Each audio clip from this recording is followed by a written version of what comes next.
Another gift of Allah Azza wa Jalla to the Messenger is the Qur'an. We say the Qur'an is the final miracle to the Messenger sallallahu alaihi wasallam. Was Musa alayhi salam given a miracle? Was Isa alayhi salam given a miracle? Was Salih alayhi salam they were given miracles too. So what's so great and abundant about the Qur'an? All of their miracles were only miracles while they were there.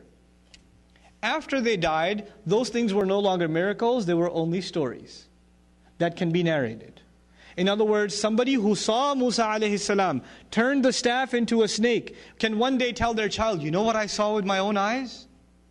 And then that child will say, you know what your grandfather told me? And they can pass it down, but the first one saw a miracle, the rest of them heard what?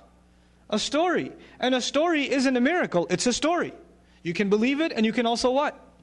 Disbelieve it. But a miracle is something, it's in your face. The messengers is the only miracle, sallallahu alaihi wasallam, that lives on and is as convincing as it was when it was revealed. The miracle lives on. The proof that the Qur'an is the word of Allah, the arguments of the Qur'an, the hujjah of the Qur'an is as valid today as it was then because all the other messengers were given miracles for the eyes to see. But this messenger, predominantly, he was given a miracle for the ears to hear, and we still have ears we can hear the same exact message. SubhanAllah. It's something incredible Allah gave His messenger. Right? Allah guaranteed His messenger victory. Sallallahu. This is part of the good He gave him. You know, there are other messengers that came 950 years, no victory on the earth. Except the believers had to escape and the world had to be destroyed. But Allah Azza wa Jal gave this messenger victory. Now I want to talk to you about that victory for a second. What's even miraculous about that victory? What's miraculous about that victory?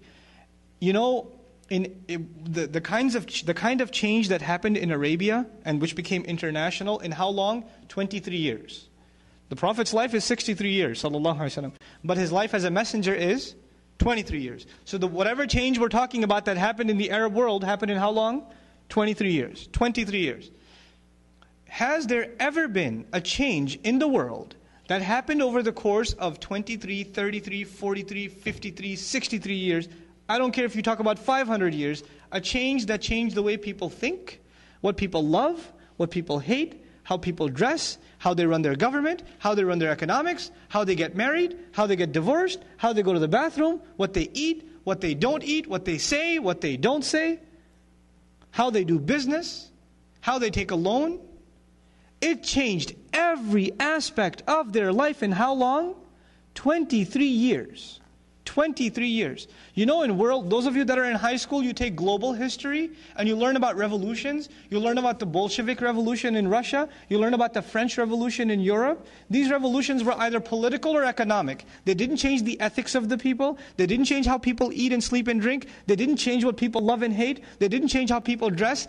Nothing else changed. One big change over the top and that's it. And even those changes were brought about by people who read the works of philosophers, and those philosophers lived decades before. Now, in other words, there's the historical formula. The philosopher of an idea is never on the battlefield. Never. And the philosopher of an idea is not even himself a revolutionary, he's just a philosopher. He's not going out there to try to convince people to make changes. He's just writing. He's just writing. Even the French Revolution, Voltaire and Rousseau, you read about this in global history, right? These writers never saw the revolution. It was like almost a century before the revolution ever happened. In the case of Muhammad sallallahu alaihi wasallam, who is delivering the message and who's on the battlefield? Can you imagine? And who's on the front of the battle? Who's delivering the message and who's being boycotted and being forced to live in a cave? Who's being expelled from his house? He's not just standing behind some podium and telling the people to march forward. He's the first to march forward when there's nobody standing behind him. Sallallahu alaihi wasallam. This has never happened in history, ever. Ask your political science professor, ask your history professor. So Allah gave His messenger victory like no other. Like a book like no other and a victory like no other. Sallallahu alaihi wasallam.